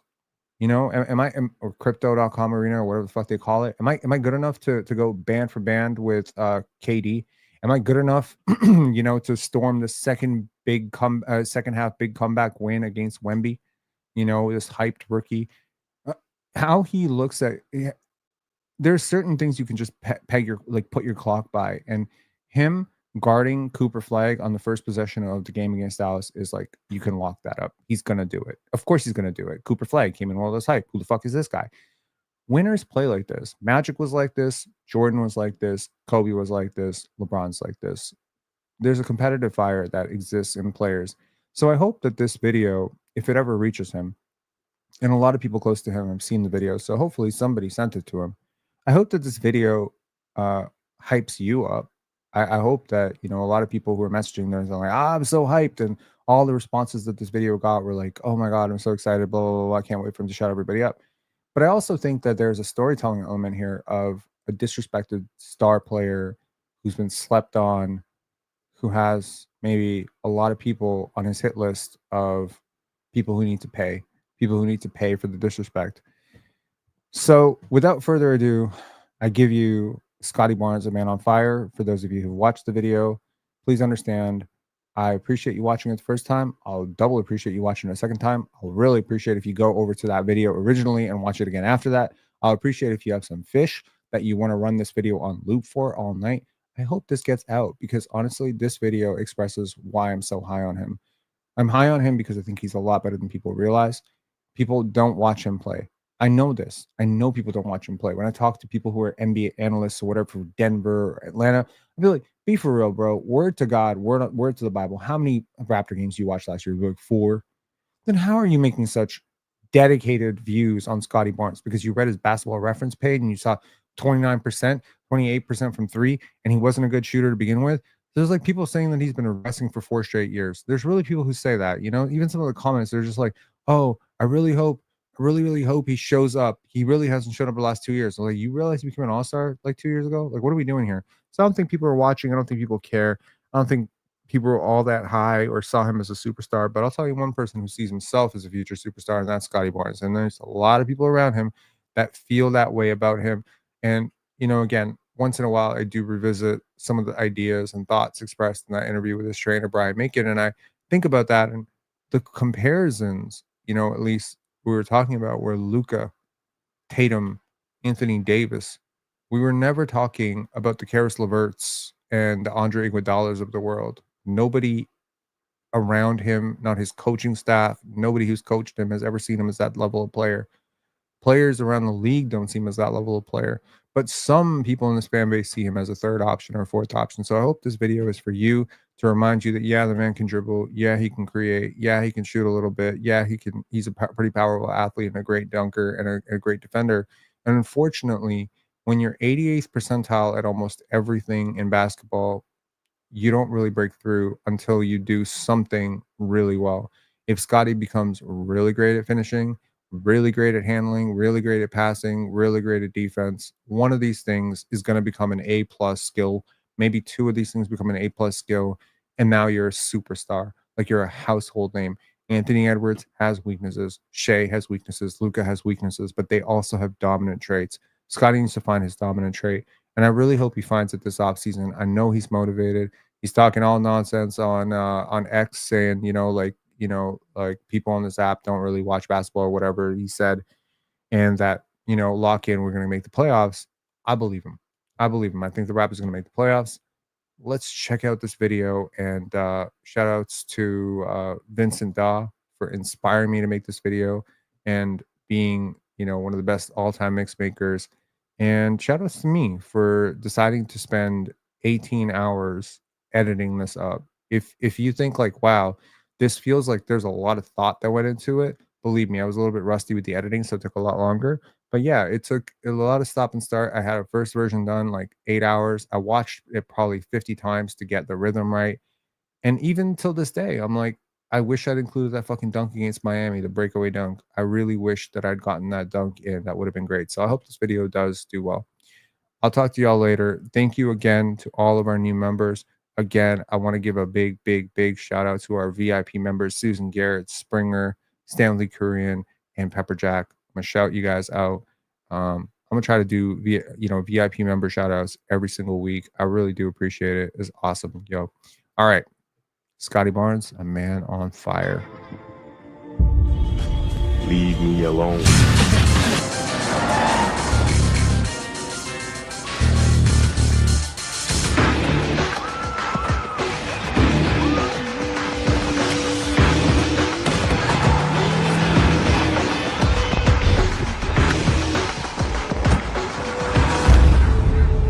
I don't see the Scottie Barnes thing when you're the best guy in the team and the team doesn't win. At some point, some of that's got to be on you. I haven't really seen him be an impact guy on a winning team. If Scottie is the centerpiece of a trade for Giannis, I think the Raptors should seriously consider that. He needs to change his attitude, work ethic, and his coachability. It's not a ton of young guys. It's one young guy. How much of this is just the Raptors vets didn't get along with Scottie Barnes? What are you gonna do? What I do best. I'm gonna kill him. Anyone that was involved, anybody who profited from it, anybody who opens their eyes at me.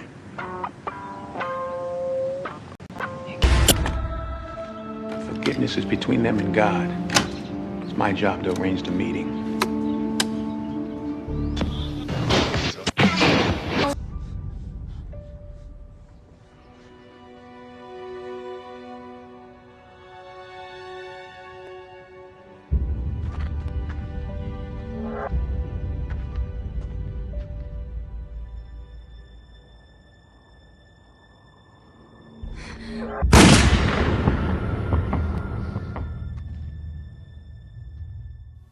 I want fans to know this, that the most difficult ones are the guys like Scottie to find. Hopefully one other person can emerge on our team, or you get another one and you're on your way. I believe that Scottie is the player that's a very unselfish player, team-oriented player. He also brings a lot of intensity for our defense. He's a good rim protector as well. And this season for him is going to be, one of his goals is going to be improving his defense to elite level to be recognized as Defensive Player of the Year.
A man can be an artist.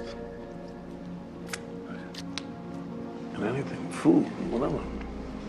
It depends on how good he is at it. His art is dead.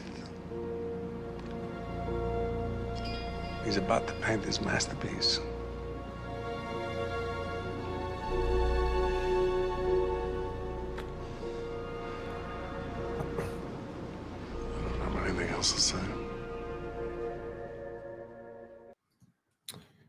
Yeah, that video went hard, bro. I'm not gonna lie to you. Like, I don't care if it gets 2,000 views, 3,000 views, 5,000 views, 20,000 views, 100,000 views. I think our culture, I'm not an authority on culture. I probably don't know enough about life to be an authority on culture. I certainly don't plug into culture enough to know about culture, but at least from my observation, one of the things that is wrong with this world is we chase the views. And my view on this is that make the content that you would want to see yourself. Make something you're proud of. Don't just chase, the trends. I think that's kind of where we're at right now, right? If I just chase the trends, then I'm no longer doing this for the right reasons. So I wanted to make that video. I hope it'll age like wine, yo. I hope we can look back on this 2-3 years ago, or 2-3 years from now, and say that was the moment. Like, that moment encapsulated a moment in time when this guy was slept on. The truth is, and this is going back like 2-3 years ago, there was a debate on Player's Choice among the chat. I think it was about 2 years ago, 2.5 years ago, between Shai Gilgeous-Alexander and De'Aaron Fox. And it was pretty obvious to the people back then that De'Aaron Fox was a better basketball player.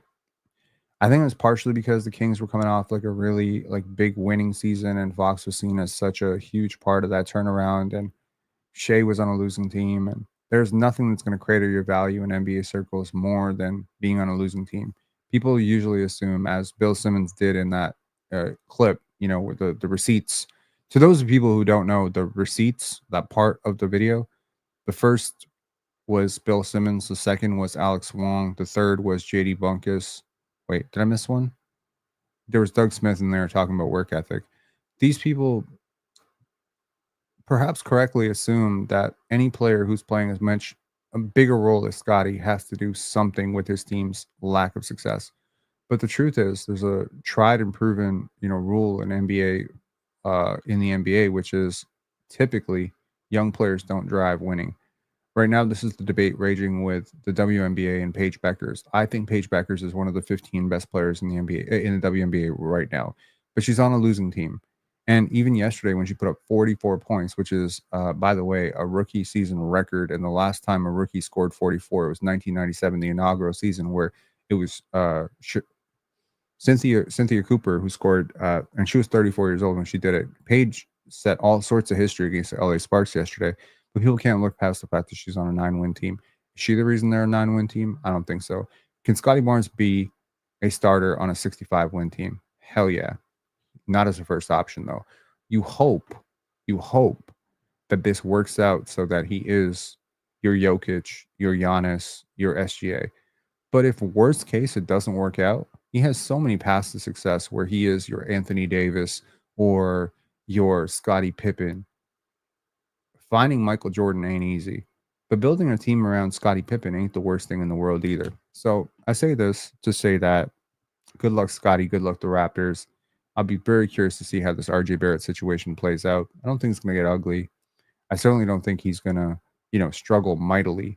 But there is always a chance when you roll the dice with a new team context and put a player in a new situation that they could struggle. They rolled the dice with Pascal. He struggled. His trade value plummeted. If they rolled the dice with RJ Barrett, he doesn't have as much wiggle room in his trade value. You're not going to go from maybe you'll give up you won't get a first round pick for RJ Barrett to you'll get 0 first round picks. You're going to go from you're not getting a first round pick to now you have to give up a pick to get off of him. And I don't want the Raptors to end up in that situation. So personally, I prefer that they deal with this before the season starts. They probably won't. I know they won't, but it could go south real fast too. So to those of you who want to roll the dice with the RJ Barrett situation, I hear you. He's a really good basketball player, but for what you need on a team with Brandon Ingram and Scottie Barnes, I don't think he gives you exactly what you need. And that's not necessarily fair to him. It's not necessarily fair to the rest of the team either. And I really do hope that he lands on his feet. Shout outs to Saturday Winters and whoever the hell is going to write some nasty comments on this video saying I'm hating on RJ. I'm not hating on RJ. I'm just pretty positive that I understand how the Raptors feel about RJ. And if you want to know my track record on players that I don't feel so good about sticking around with the Raptors, none of them do. Dennis Schroeder, gone. Fred VanVleet, gone. Siakam, gone. Gary Trent, gone. I have a pretty flawless record when it comes to I don't think this player suits the Raptors. The Raptors usually agree. So reading the tea leaves here, I think I called it about a year ago. I don't know if RJ Barrett fits.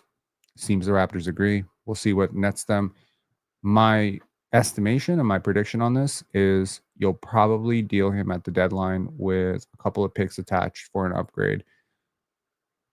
Or you'll take on a cheaper contract at more term who is at best lateral move, if not like a considerably worse player like a Patrick Williams or something, just to shave the salary. Again, and I probably should have put this in the first 20 minutes of the video. Another reason that the Raptors are probably lower on RJ Barrett, apart from the fact that you have to pay him more money than you're willing to pay him for the role that he can satisfy, is that you have 3 wing players that you've drafted in back-to-back first rounds in Jacoby, Grady, and Colin Murray Boyles, whose fit next to Scottie and Ingram is a little bit more seamless. They're cheaper. They're younger. They may be viewed as having higher upside. And I think that probably seals the fate on RJ Barrett unless he morphs into a specialist of some sort. Rooting for you, RJ. Peace, y'all. Quentin Grimes is a great example, but Quentin Grimes is not going to get anywhere close to $27 million to match RJ's salary. And of course, the big elephant in the room, it's about the money. The Raptors are over the tax line. They're not a contender right now. So the situation here is if you do manage to become something like a 20-10 team, you might view RJ as what's stopping you from being a finals team. And if you become a 10-20 team, well, now he is the 4th option on a 10-20 team, making $27 million a year, which, by the way, is not a very valuable thing to be in. So Alexander saying, great live, Rob. Thank you all for sticking around with us till 1 a.m. Peace and salutations. Adios.